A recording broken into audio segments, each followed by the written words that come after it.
স্বামী হিসেবে নয়, আমি সত্যিকার অর্থে জাবিরের বাবা হিসেবে আমি জাবিরের মাকে পরামর্শ দিয়েছি। সে ইডেন থেকে মাস্টার্স করেছে। এগুলো সব তথ্যপত্র দেওয়ার পরে উনি বললেন যে আমরা জাবিরের মাকে সংসদে পাঠাতে চাই। দেশ ও জাতির জন্য আপনাদের কি পরিকল্পনা? আমরা একটা ইনসাফ ভিত্তিক বাংলাদেশ চাই। তো এই একটা দৃশ্য দেখে আমি খুবই আকৃষ্ট হয়েছি জামাত ইসলামের প্রতি। শহীদ জাবের ইব্রাহিম এভাবে শাহাদাত বরণ করেছেন। জাবির ইব্রাহিমের ইতিহাস মাত্র 6 বছর 2.5 মাসের ইতিহাস। আমি পুলিশ গুলি করে মারবো, আমি আর্মি অফিসার হব। গুলিবিদ্ধ হওয়ার প্রায় 1.5 ঘন্টা তার রক্তক্ষরণ হলো। 1400 শহীদকেই যেন তারা স্মৃতি হিসেবে ধরে রাখার জন্য কোন একটা যে জাতীয় স্মৃতিসৌধের মতো কিছু একটা করা হোক। 2 বার আমাকে বাবা বাবা করে ডাকলো।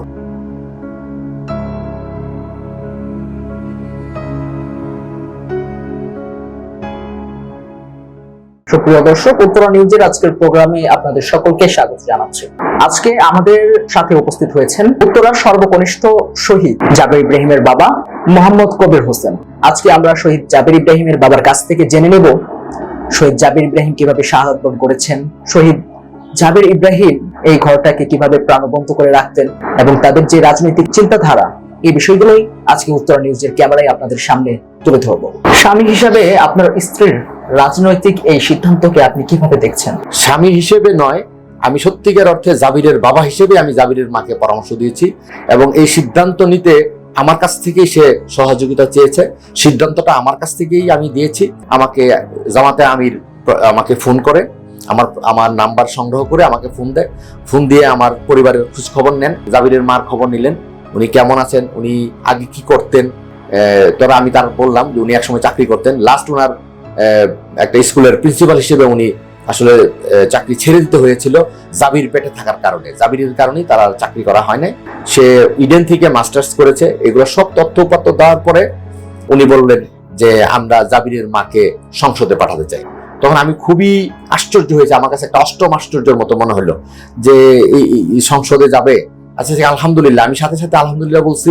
এবং জামাতে ইসলামী একমাত্র দল যারা শহীদ পরিবারকে ধারণ করে, আজকে ধারণ করে বলে এটা প্রমাণ করেছে যে একজন শহীদের মাকে তারা সংসদে নিতে চাচ্ছেন। বাংলাদেশ জামায়াতে ইসলামী সম্পর্কে আপনার যে ব্যক্তিগত দৃষ্টিভঙ্গি, সেটা যদি একটু বলতেন। জামাতে ইসলাম আদর্শ ভিত্তিক রাজনৈতিক প্ল্যাটফর্ম। আমি একসময় ছাত্র দলের সাথে জড়িত ছিলাম, ছাত্র দল করেছি। আমার ছেলে মারা যাওয়ার পরে, মানে 5ই আগস্টের পরে আমি বিভিন্ন রাজনৈতিক প্ল্যাটফর্মে কথা বলেছি, তাদেরকে জেনেছি, বিভিন্ন ফোরামে আমি কথা বলেছি। এর মধ্য থেকে জামাত ইসলামকে এবং এনসিপি কে তারা যে জুলাইকে, এই 24শে জুলাইকে যেভাবে ধারণ করে, এটা আমি আর অন্য কোথাও ওইভাবে পাইনি আমি সত্যিকার অর্থে। সেই ক্ষেত্রে জামাত ইসলাম আমি মনে করব অনেক উপরে, তাদের স্থান অনেক উপরে। আপনি খেয়াল করে দেখবেন জামাত ইসলামী বাংলাদেশ আমাদের 1400 শহীদের যে ডাটা সংগ্রহ করে 12টা খণ্ডে যে বইটা তারা লিখেছেন বা সংগৃহীত করেছেন, এটা তো আসলে একটা রাষ্ট্রের দায়িত্ব ছিল। কিন্তু সেই অর্থে আপনি কি চিন্তা করে দেখেন, জামাত ইসলাম এই কাজটা করেছে, অন্যান্য দল কিন্তু এটা করার সাহসও পায়নি। তো এই দিক দিয়েও আমি তাদের প্রতি কৃতজ্ঞতা এবং ধন্যবাদ জানাই এরকম একটা উদ্যোগ নেওয়ার জন্য। যে সেই ক্ষেত্রে প্রথম খণ্ডে 5ম পর্বেই 5ম নাম্বারেই আমার ছেলের ছবি এবং আমার ছেলের ইতিহাস লেখা আছে ওই জায়গাটায়। আর জামাত ইসলামের কথা বলতে গেলে আসলে আমার ওয়াইফ তথা জাবির ইব্রাহিমের মাকে তারা সিলেক্ট করেছেন। বেশ কিছু শহীদের মা, বেশ কয়েকজন শহীদের ওয়াইফ, বেশ কিছু শহীদের বোনের সাথে কথা বলেছেন। যেহেতু এটা নারী সংরক্ষিত আসন, এখানে নারীদেরকে নেওয়া হবে। তো ওনারা অনেকের তত্ত্বপাত্য যাচাই বাছাই করে জাবিরকে ওনারা সবচেয়ে বড় সম্মানিত করেছেন, জাবিরের মাকে। এই জন্যে যে জাবিরের একটা আকাশের দিকে আঙ্গুল দিয়ে একটা স্লোগান আছে, যেটা জাতির পিতা ইব্রাহিম শেখ মুজিব কোন গোড়ার ডিম। আওয়ামী লীগ এই দেশে সত্যিকার অর্থে রাজনীতি করে নাই, তারা রাজনীতি করেছে আসলে ভারতের। সুতরাং আমরা জামাতে ইসলামের মাধ্যমে এবং অন্যান্য শরিক দলের মাধ্যমে এই দেশে একটি ইনসাফ ভিত্তিক রাষ্ট্র গঠন করতে চাই। এবং আমি হাদির কথা স্মরণ করতে চাই এই মুহূর্তে, যেই হাদি সত্যিকার অর্থে 1400 শহীদ পরিবার এবং আহত যোদ্ধাদেরকে সে যেভাবে ধারণ করত, এই দেশে যেভাবে সে একটা বিপ্লব ঘটাতে চেয়েছিল, এই দেশে একটা ইনসাফ ভিত্তিক রাষ্ট্র গঠন করতে চেয়েছিল, তার সাথে আমি একাত্মতা বোধ করে আমি জামাত ইসলামের প্রতি আকৃষ্ট হয়েছি। এবং জামাত ইসলাম আমাদেরকে প্রস্তাব দেওয়ার কারণে আমি সবচেয়ে বেশি খুশি হয়েছি। এবং এটা যেন আমার জাবির ইব্রাহিমের মা যেন এটাকে পুঙ্খানুপুঙ্খ দায়িত্ব পালন করতে পারে, তাকে বলবো আমি 1400 শহীদ পরিবারের প্রতিনিধিত্ব করার জন্য, শহীদ এবং যারা আহত হয়েছে প্রায় 30,000 আহতদের জন্য প্রতিনিধিত্ব করে, তাদের দুঃখ দর্শনা লাঘব করার জন্য তার যা কিছু করা দরকার সংসদের জন্য দাঁড়িয়ে এই কথাগুলো বলে।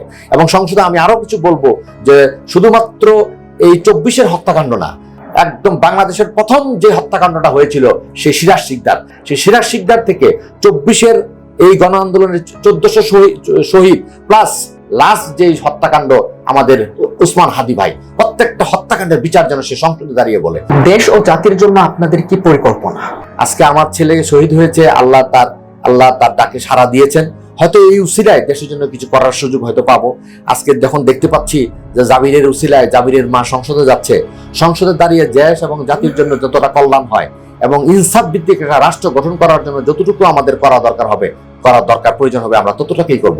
শহীদ জাবির ইব্রাহিম 5 আগস্টে কিভাবে শাহাদাত বরণ করেছেন? জাবির ইব্রাহিমের ইতিহাস মাত্র 6 বছর 2.5 মাসের ইতিহাস। সে 5ই আগস্ট সকালবেলা ঘুম থেকে উঠে খুব তাড়াতাড়ি, অন্যান্য দিনের মতো সে এত তাড়াতাড়ি ঘুম থেকে উঠে আমি একটু অবাক হলাম। আমি ঠিক এই জায়গাটাতে বসে কম্পিউটারে আমি পত্রিকা দেখতেছিলাম, তখন ও আমার সামনে এসে বলছে, বাবা এই যে হেলমেট মাথায় দিয়েছি, তুমি আমার ছবি তুলো। সাথে সাথে তার 3টা ছবি নিলাম। আমি বললাম, বাবা তুমি হেলমেট পরে ছবি তুলছো কেন বাবা? আমি পুলিশ গুলি করে মারবো, আমি আর্মি অফিসার হব। তো আমি তখনই আশ্চর্য হলাম, হঠাৎ করে আমার ছেলে এই কথা বলছে। 11টা-12টার দিকে আমার ফুল ফ্যামিলি, আমি ছাড়া, আমার মা ছাড়া সবাই রাজপথে চলে গেছে এই যে নাহিদের ডাকে। যাওয়ার সময় আমার মা জাবিরকে বলছে যে, দাদু তুমি আমাকে একা ফেলে যাচ্ছ কোথায়? তার দাদুকে সে বলছে, দাদু তুমি কোনো চিন্তা করো না, আমি খুব তাড়াতাড়ি চলে আসবো, একটা পুলিশ মেরেই আমি চলে আসবো। পুলিশের প্রতি তার একটা ক্ষোভ ছিল এই কারণে যে মুগ্ধ যখন মারা গেল, এই মুগ্ধ আমাদের সম্পর্কে ভাতিজা হয়। এই মুগ্ধর খবরটা যখন শুনে আমার জাবিরের মা কান্নাকাটি করছিল, তখন থেকেই জাবির পুলিশের প্রতি তার একটা ক্ষোভ তৈরি হয়। এই জসিমউদ্দিনের পাশেই স্কলাস্টিকার উল্টো পাশে আমি ওদেরকে খুঁজতে বের করলাম। ওদেরকে আমি, আমার বড় ছেলে, আমার এই জাবির এবং আমার ভাতিজাকে নিয়ে আমি ব্রিজের উপরে উঠলাম।